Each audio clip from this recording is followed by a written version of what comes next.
حضرت تھانوی نور اللہ مرقدہ کے ایک بہت مشہور خلیفہ گزرے ہیں جو تقسیم کے بعد پڑوس کے علاقے کے تھے تو وہاں چلے گئے تھے، اپنے وطن وہیں کے تھے، اس وقت ملک ایک تھا۔ وہ جب دارالعلوم دیوبند سے فارغ ہوئے، ماشاءاللہ خوبصورت بھی تھے، پنجاب والے ویسے بھی گورے چٹے ہوتے ہیں، اونچے ہوتے ہیں، خوبصورت ہوتے ہیں، وہ پنجاب کے علاقے کے تھے، خوبصورت تھے اور بہت ذہین تھے، بہت ہونہار طالب علم تھے، بہت پختہ علم تھا، بہت نیک و متقی بھی تھے۔ حضرت سے بیٹھے، حضرت کے پاس آئے، حضرت مجھے اپنے اندر بڑائی محسوس ہوتی ہے، ختم نہیں ہو رہی۔ حضرت نے فرمایا علاج بتلاؤں، کرو گے؟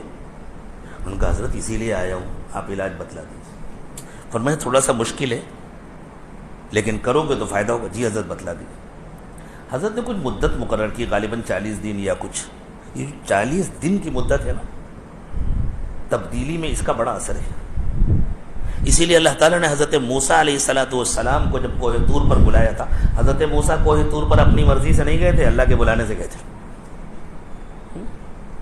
اس لیے کسی کو حق نہیں ہے کہ حضرت موسیٰ پہ تنقید کرے، وہ اللہ کے بلانے سے گئے تھے، اپنی مرضی سے نہیں گئے تھے۔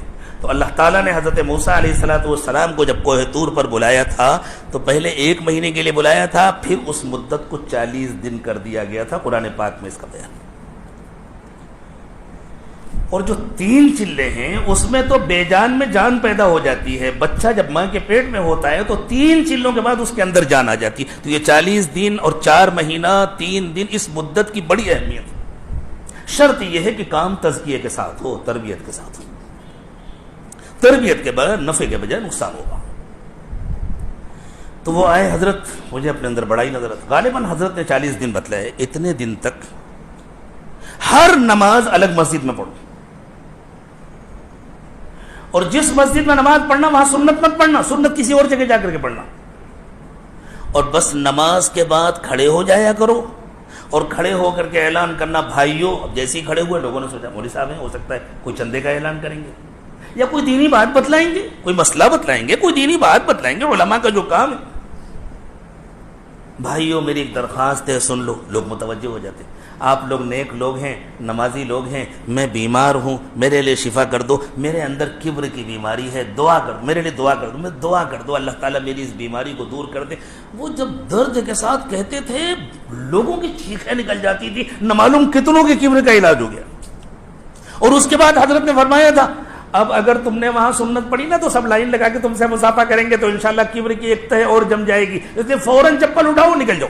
لوگ ڈھونڈتے رہ جائیں کہاں گئے مولوی صاحب، کسی اور مسجد میں جا کر کے پڑھو۔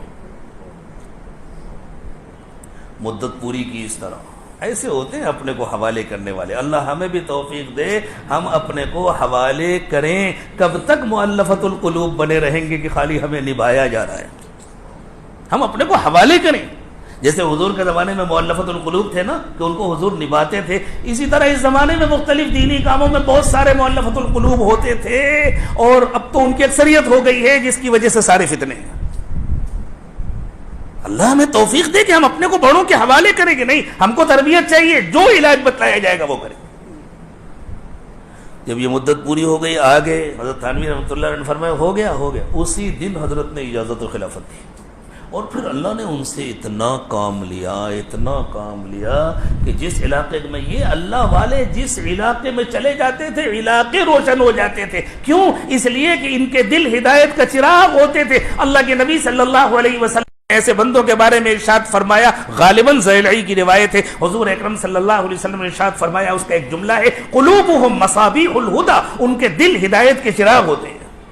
اللہ ہمارے دلوں کو بھی ہدایت کے چراغ بنا۔